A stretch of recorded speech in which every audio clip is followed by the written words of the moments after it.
사도행전 23장 11절에서 14절 말씀과 31절에서 35절 말씀, 제가 가지고 있는 성경책은 신약성경 228페이지에 있습니다. 우리 한 절씩 교독하겠습니다. 그날 밤에 주께서 바울 곁에 서서 이르시되 담대하라.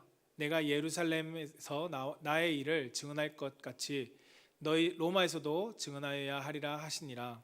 날이 새매 유대인들이 당을 지어 맹세하되 바울을 죽이기 전에는 먹지도 아니하고 마시지도 아니하겠다 하고 이같이 동맹한 자가 40여 명이더라.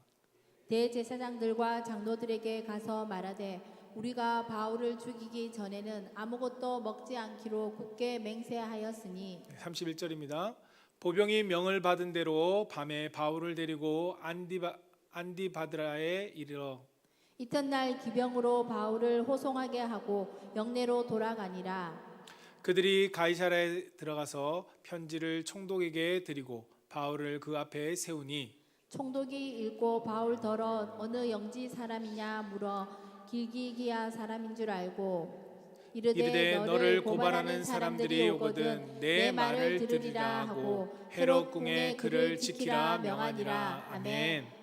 오늘 말씀은 풍랑은 더 빨리 소망을 이루게 합니다라는 말씀의 제목으로 원로 목사님 나오셔서 말씀을 전해 주시겠습니다.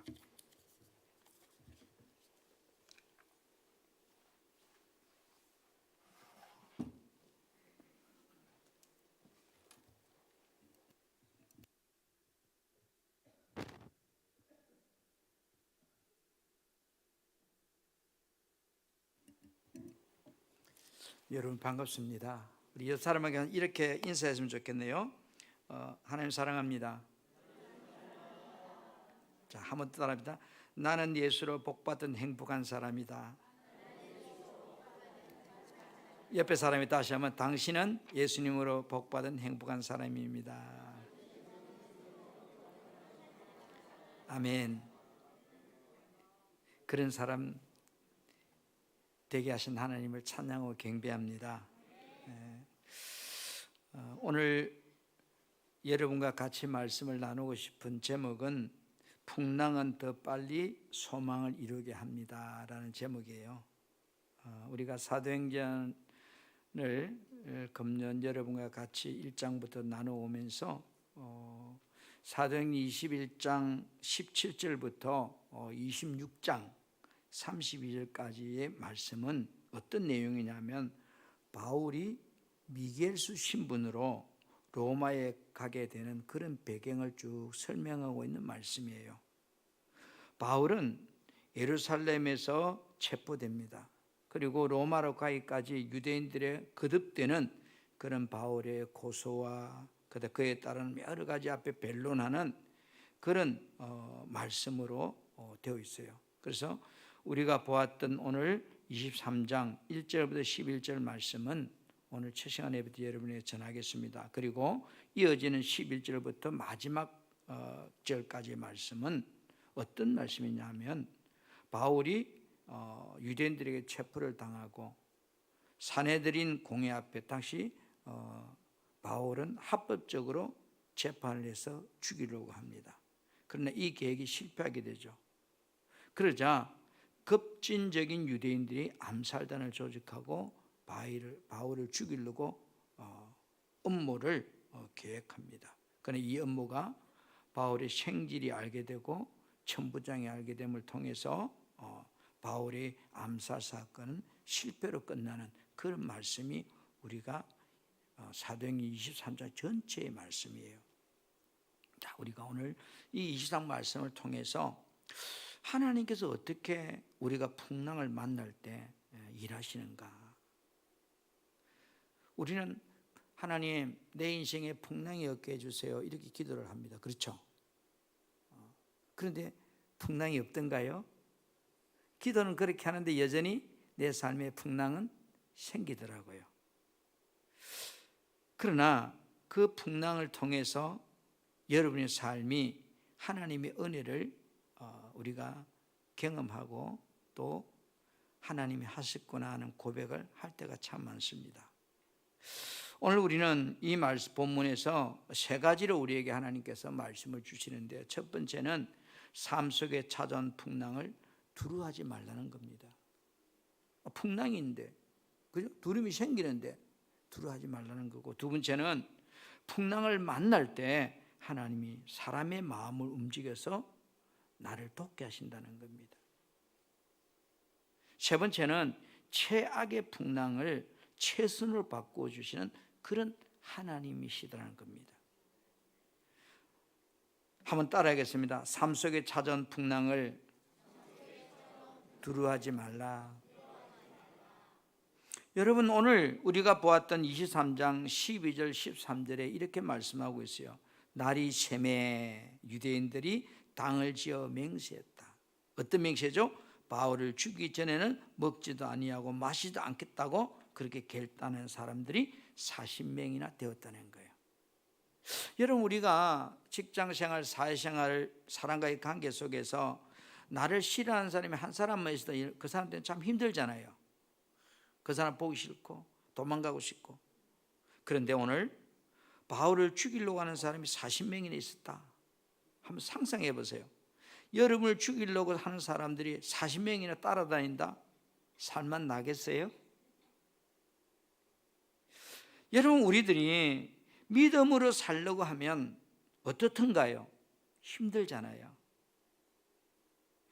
내가 믿음으로 살려고 소망을 가지고 나가면 마귀의 공격도요 더 심해지는 것을 신앙생활을 해본 사람은 경험하게 됩니다.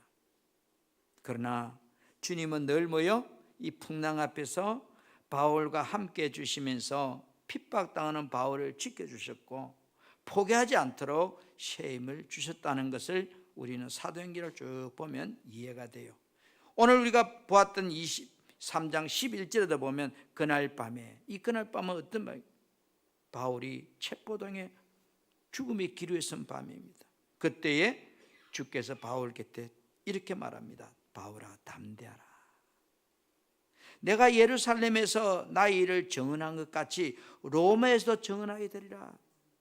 바울이 가졌던 로마에 가고 싶은 마음, 바울이 로마에 대한 소망을 주님은 다시 말해줍니다. 다시 말해서 바울아, 너 소망했던 로마에 가기 전까지는 절대로 너는 죽지 않아. 이런 말입니다. 마태복음 4장에 보면 예수님이 마귀로부터 시험당하는 장면이 3번 나옵니다. 마귀가 예수님을 이기지 못하자 떠나가지요. 그러나 여러분, 마귀가 죽은 것이 아니기 때문에 예수님의 공격에 멈췄다가 다시 기회가 왔을 때 마귀는 예수님을 공격해서 겟세마네 동산 십자가에 못 박아 죽게 만듭니다.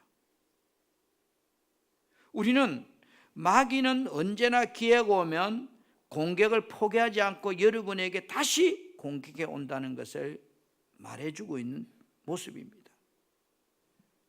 사단은 여러분들이 믿음의 삶을 포기하고 주어진 사명을 감당하기를 포기할 때까지, 그 사람이 쓰러질 때까지 찍고 또 찍고 또 찍고 내가 하나님과의 관계가 끊어질 때까지 절대로 포기하지 않는 존재가 바로 마귀입니다. 오늘 14절 15절 본문을 보면 바울을 죽이기로 작정한 40명이 대제사장들과 장로를 찾아가서 자신의 계획을 말해줍니다. 바울에 대해서 더 알아볼 게 있으니 대제사장님, 장로님들 바울을 보내달라고 천부장에게 요청하세요. 그러면 자신들이 바울이 지나갈 길목에 있다가 바울을 죽이겠다고 계획을 말해줍니다. 여러분, 찬송가 373장에 보면 이런 가사가 나옵니다. 큰 물길 일어나 나 쉬지 못하나 이 풍랑 인연하에서 더 빨리 갑니다. 그렇죠? 큰 물길이 일어나면 우리는 휩쓸립니다. 그러나 이 풍랑 때문에 나는 더 빨리 간다는 겁니다. 여러분, 저도 그렇고 내 삶에 풍랑이 없게 해주라고 기도합니다. 자녀가 잘 되게 해주라고 기도합니다. 내 사업장이 잘 되게 해주라고 기도합니다. 그런데 기도는 하는데도 내 삶에 풍랑이 없는 것이 아니고 풍랑은 계속 생겨나더라 이 말입니다. 하지만 그 풍랑 속에서도 주님이 여러분과 함께하고 있다는 것을 꼭 믿으라는 겁니다. 아멘. 내가 믿는 하나님, 내 영혼의 하나님이 아버지시고, 하나님은 불꽃 같은 눈동자로 우리의 머리털 하나까지도 세고 계신 세밀하신 그런 하나님이십니다. 그런 하나님이 나와 함께 하는데도 여전히 내 삶에 풍랑은 있더라는 겁니다. 바울을 죽이려고 했던 이 풍랑은 바울이 가졌던 소망, 로마에 가고 싶어하는 소망, 하나님의 계획을 더 빨리 이루도록 그를 더 안전하게 로마로 가게 하는 그런 계기가 되었습니다. 분명 지금 내가 당하고 있는 풍랑은 고통입니다. 여러분에게 어떤 풍랑이 있습니까? 한번 생각해 보세요. 어떤 성도에게는 사업이 갑자기 힘들어져서 그만둬야 되고, 직장의 자리를 잃고 생각지도 않은 곳에 물질이 막 들어가고, 또 자녀들 때문에 걱정거리가 생겨나고, 직장 생활에서 이웃과의 생활에서 사람들의 갈등으로 고민하고 다툼과 상처들이 여러분 속에 있는가요? 여러분은 그런 풍랑 앞에 어떻게 지금 대처하고 있는가요? 혹시 좌절하진 않았는가요?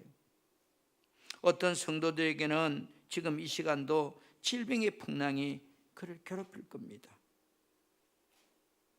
암이라는 병이 죽음을 부를 수도 있습니다. 의사가 저보고 이렇게 말해요. 계속된다면 원자력 치료를 해보는 것도 좋을 거라고.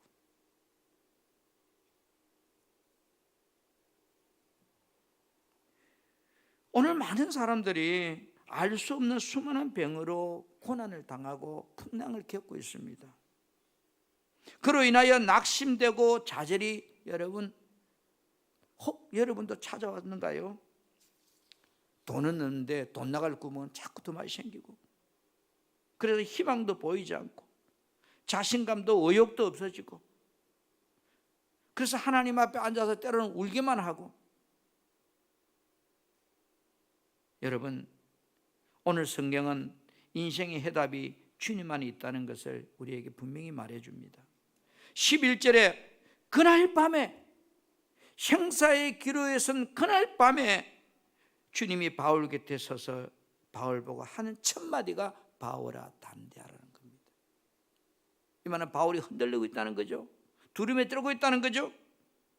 내가 예루살렘에서 나의 일을 정언한 것 같이 네가 소망하는 그 로마에서도 반드시 정언하게 될 것이라고 말해줍니다. 바울에게 너의 소망이 이루기 전까지는 너는 절대로 죽지 않아, 내가 너를 떠나지 않아, 이런 말입니다. 주님은 우리들에게 풍랑 때문에 두려워하고 걱정하며 절망하지 말라고 말합니다. 믿음의 사람들에게는 누가 있습니까? 하나님이 계십니다. 우리에게는 기도라는 방법이 있습니다. 하나님은 내 삶의 풍랑을 통해서 하나님의 계획과 내가 소망하는 목적에 그 사건으로 인해 더 빨리 가도록 인도하시고 계시는 분입니다. 풍랑이 찾아왔다면 낙심하지 말라, 두려워하지 말라는 겁니다. 기도하며 하나님을 의지하며 하나님께 소망을 두고 담대하라고 말합니다. 한번 따라합시다. 담대합시다. 내게 찾아온 풍랑 때문에 우리는 담대하라고 말합니다. 저는 여러분이 어떤 풍랑을 겪고 있는지 모릅니다. 그러나 주님은 아십니다. 여러분에게 지금 하시는 말씀이 그 풍랑 앞에서 담대해라. 김지사야 담대해라. 두 번째로 한번 따라합시다. 풍랑을 만날 때 하나님은 사람의 마음을 움직여서 돕게 하신다.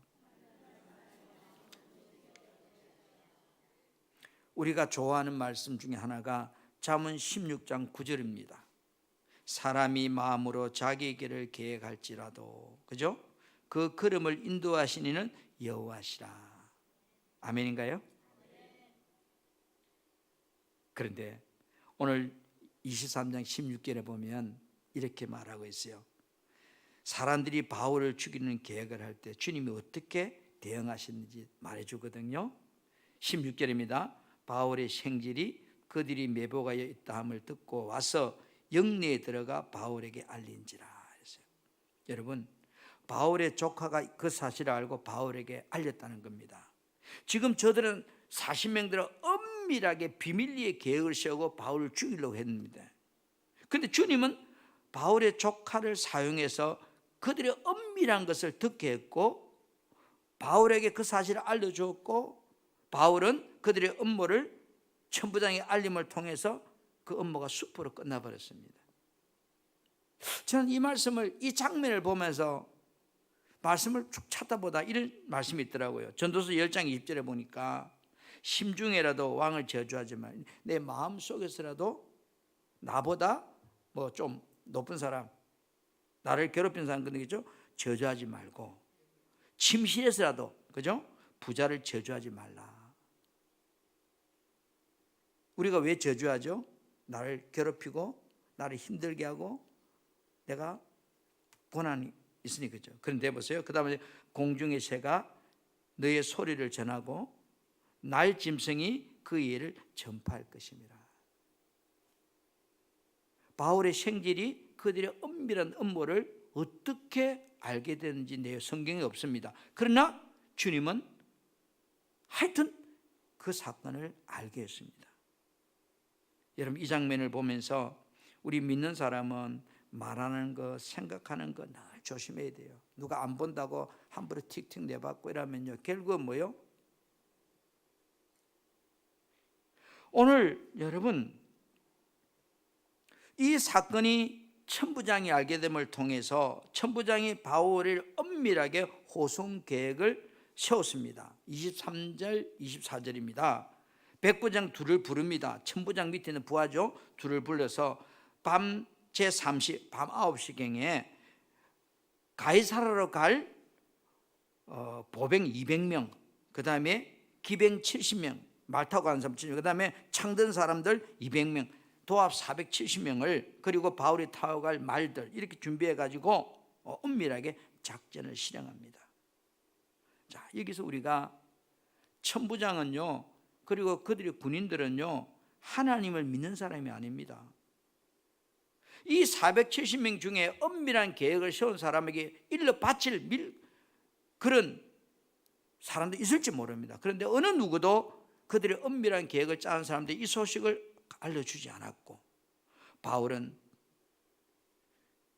안전하게 가이사라로 가게 되는데요, 우리가 여기서 주님은 천부장의 마음을 움직여서 바울을 돕는 자로 사용했다는 겁니다. 여러분, 470명의 어마어마한 군인을 동원해서 엄밀하게 바울을 호송했습니다. 무엇을 말해줄까요? 지금도 하나님은 나는 알 수 없지만 내가 당하는 삶의 풍랑을, 주님은 그 풍랑에서 나를 돕는 자를 곳곳에서 세워놓으시고, 정말로 내가 필요할 때 여러분의 그 풍랑 앞에서 돕도록 주님은 사용하신다는 것을 말해줍니다. 40명이 바울을 죽이고자 맹세할 때 분명히 바울의 삶은 이깁니다. 그죠? 인생 끝났습니다. 그러나 하나님은 그 위기를 보세요, 선으로 바꿔주십니다. 우리가 잠언 20장 16절에 24절에도 보면 사람의 걸음은 여호와를 말미암다. 여러분, 내 인생 내가 사는 것 같지만 내 인생의 그런 걸음은 하나님으로 말미암나니 사람이 어찌 자기 길을 알 수 있으라. 내가 걸어가는 내 인생이라도 나는 모른다는 겁니다. 하나님께서 내 현재 상황이 아무리 캄캄하고 둘러봐도 막혀서 절망밖에 생겨나지 않는 그런 삶이라 할지라도 주님은 하늘길을 열어놓고 돕는 자를 붙이십니다. 여러분, 이스라엘 백성들이 홍해 앞에서 기쁘게 애굽 땅을 출애굽했으나 그들의 첫 관문은 홍해 바다였습니다. 그들이 홍해 바다 앞에서 앞뒤가 막혀서 절망하고 인생이 끝났다고 생각할 그때 모세가 기도하자 하나님께서는 홍해 바다가 갈라지는 하늘길을 그들 앞에 열어주었습니다. 아멘. 바울은 3차 전도 여행 중에 에베소서 전도할 때입니다. 그런데 에베소 전도할 때 로마에 대한 소망이 생겼어요. 여러분, 사도행전 19장 21절에 보면 예루살렘에 가기로 작정하여 이르되 내가 거기 갔다가 훗날에 로마도 보아야 하리라. 로마도 가고 싶은 거예요. 여러분에게 어떤 소망이 있습니까? 포기하지 마십시오. 바울의 마음속에 로마에 가고 싶다는 이 소망이 생겼습니다. 이런 바울의 소망을 보신 주님은 오늘 사도행전 23장 11절에 내가 예루살렘에 나를 정언한 것 같이 로마에서도 정언하게 될 것이다. 지금 절망할 수밖에 없는 상황에 너는 반드시 너 소망을 이루게 될 것이라는 겁니다. 여러분, 여러분의 삶도 마찬가지입니다. 우리들에게 주님이 기뻐하시는 소망들을 주었습니다. 그 소망이 어떤 사람에게 여러분 자녀일 수도 있고, 어떤 사람에게는 사업일 수도 있고, 어떤 사람에게는 직장일 수도 있습니다. 그런데 그 소망이 내가 가졌는데 내 현실은 풍랑이 일고 있습니다. 절망할 수밖에 없고 아프고 힘들고. 주님은 여러분의 소망의 계획이 이루어질 때까지 포기하지 말라고 말합니다. 내 삶의 풍랑은 만나서 정말 캄캄하지만 그때 주님은 여러분의 소망의 빛으로 다가오셔서 돕는 사람을 붙여주시고 강약길을 만들어주시는 분이십니다. 제가 일부 예배 때 제 간증을 잠깐 했는데 여기서는 안 합니다. 1차로 교회를 조립식으로 금산에 지을 때 하나님이 돕는 사람을 붙여주셔서 정말로 처음 만난 사람이 교회를 지어주겠다고 해서 교회를 짓게 되는 가정이었습니다. 조립식으로. 그런데 그분이 IMF 때 부도가 나버렸어요. 그래서 그 사람이 온다 간다 말도 없이 또 사라져버렸어요. 여러분, 교회는 짓다가 끝나버렸잖아요. 허벌판에. 그래서 고성에 찾아가 보니까 자기도 숨어버린 거예요. 왜? 사업 부도 나니까. 그때 캄캄했지만 하나님은 우리에게 은혜를 주셔서 하여튼 말이 안 되는 연대보증을 세워가지고 교회를 마무리를 했습니다. 강야의 길을 만드신 하나님이 사람을 붙이더라고요. 요셉을 한번 생각해 보세요. 사랑했던 형제간들에게 배신당하고 애굽의 종으로 팔려갑니다. 아무 잘못도 없는데 감옥에 갇히는 또 신세가 됩니다. 행통하기보다는 사망의 엄청난 골짜기 같은 환경이 요셉의 인생에 따라다닙니다. 정말로 죽을 맛이죠. 그러면 요셉이 종노릇하고 옥살이 할 때 그가 믿던 하나님은 무엇하고 계셨을까요? 여러분이 혹 지금 풍랑을 만나고 고난 때문에 힘들어하고 있다면 여러분이 믿는 하나님 지금 뭐하고 계실까요? 주무시고 계실까요?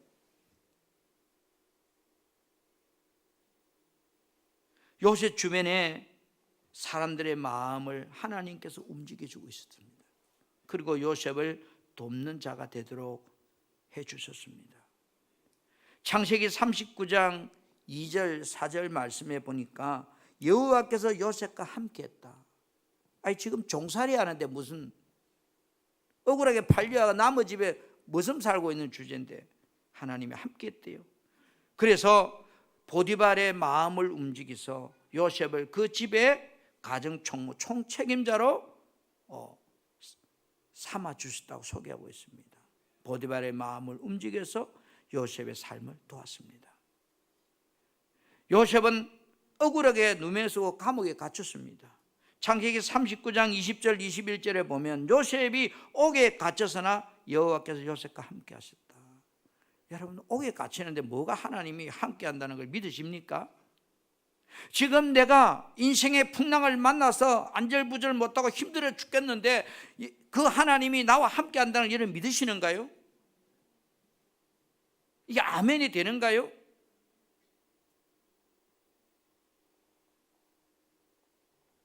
여호와께서 요셉과 함께 하시고 그에게 인자를 사랑을 베풀어서 옥의 간수장에게 은혜를 받게 해서 죄수를 관리하는 사람이 되게 해 주었습니다.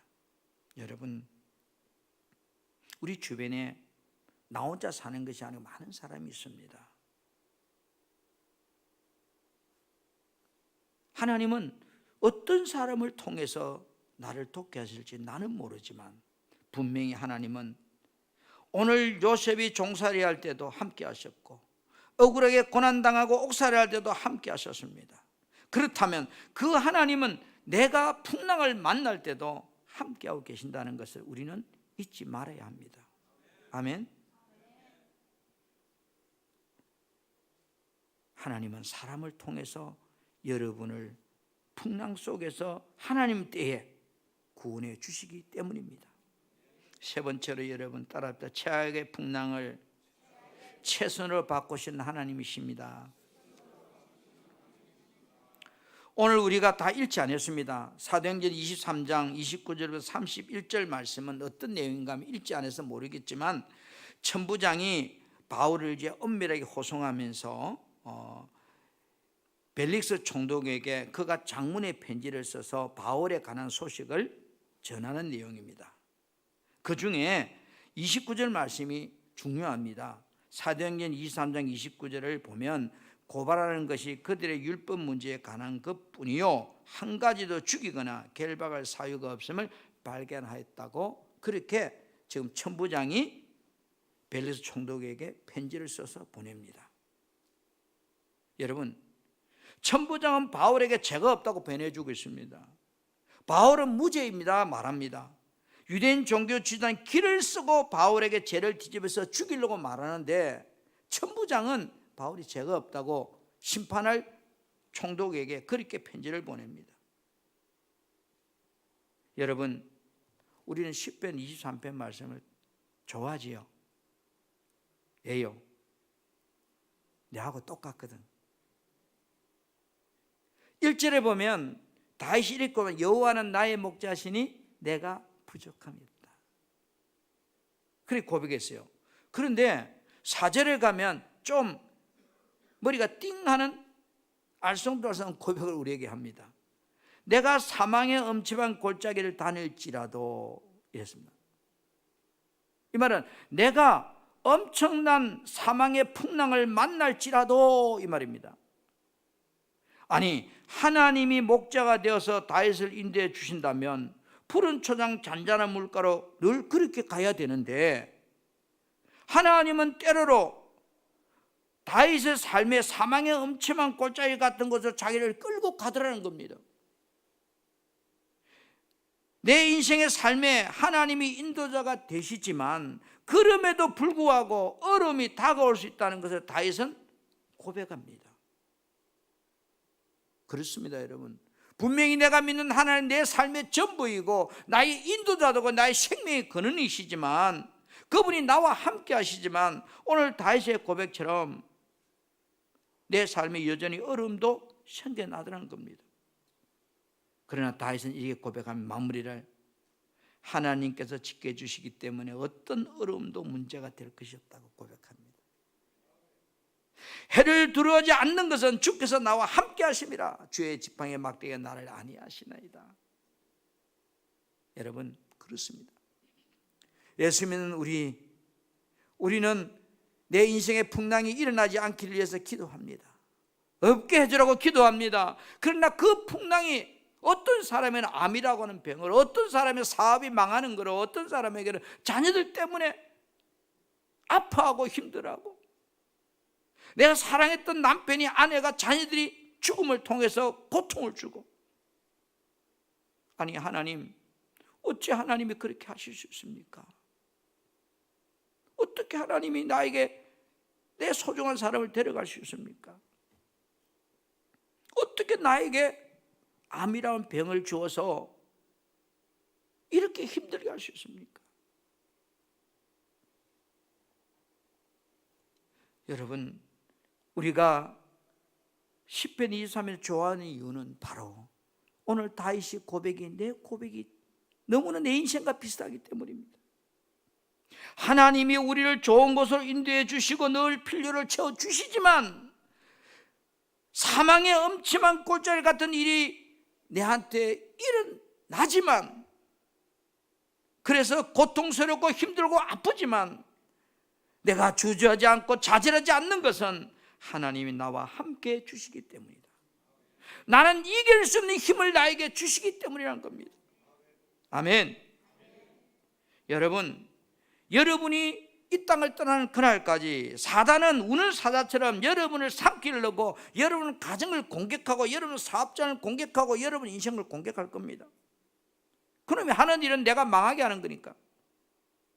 여러분에게 질병을 몸에다가 줄 겁니다. 물질의 고통을 줄 겁니다. 사랑하는 사람들을 뺏어갈 것입니다. 그래서 너무 힘이 들고 갈등이 생기고 방황이 찾아옵니다. 우리는 비록 핍박이나 고난이 힘들고 어려운 것이면 분명히 틀림이 없습니다. 그러나 주님께서 함께 하시기에 그 풍랑이 절대로 우리를 넘어뜨릴 수 없다는 겁니다. 아멘. 왜요?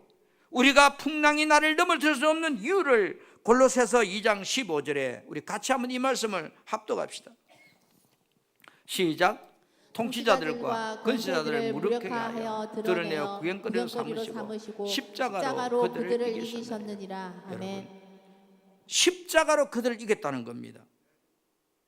주님이 마귀에게 승리했다. 무엇으로? 십자가로. 그래서 요한복음 16장 33절에 이렇게 말씀하고 있습니다. 내 안에 평안을 누리게 하라 합니다. 십자가는 여러분에게 평안을 주기 위한 것이란 겁니다. 십자가는 여러분에게 소망을 주기 위한 것이란 겁니다. 세상에서 네가 환난을 당하나 담대하라. 내가 십자가로 세상을 이겼다는 겁니다. 십자가는 나에게 풍랑 속에서도 평안을 주시는 힘이 된다는 겁니다. 여러분 안에 예수의 십자가가 있는가요? 이 십자가는 내가 당하는 풍랑을 이기게 하는 힘입니다. 사랑하는 성도 여러분, 말씀을 정리하고자 합니다. 지금 여러분의 삶 가운데 혹 풍랑이 있습니까? 그래서 여러분 지금 힘들어하시지요. 우리 사랑하는 성도 여러분, 사람이 살고 죽는 것, 화와 복이 마귀의 계획대로 되는 것이 아닙니다. 오직 하나님의 손에 달려있다는 것을 오늘 이 본문은 우리에게 제시합니다. 여러분을 통해서 주님이 이루어야 될 소망이 있고 하나님이 계획이 있습니다. 주님께서 사단의 권세를 십자가로 이기셨기에 풍랑을 우리 보고 두려워하지 말라고 말합니다. 저에게도 풍랑이 있고 여러분에게도 풍랑이 있을 겁니다. 여러분, 이사야 41장 10절을 우리가 아는 말씀입니다. 이 말씀에 보면 하나님이요 또 맹세하고 또 맹세하고 또 확신하고 또 확신하고 우리에게 그득그득 하는 말씀이 뭔가 보세요. 두려워하지 말라는 겁니다. 두려워하지 말라. 예수 믿는 사람은 두려워하지 말라는 겁니다. 왜요? 그 이유는 내가 너와 함께하기 때문이다. 주님이 함께하기 때문에 두려워하지 말라고 말합니다. 나는 너의 하나님이다. 너의 아버지라는 겁니다. 내가 너를 굳세게 주겠고 참으로 너를 도와주겠다고, 참으로 오른손 너를 꼭 붙잡고 있겠다고. 아멘. 아멘.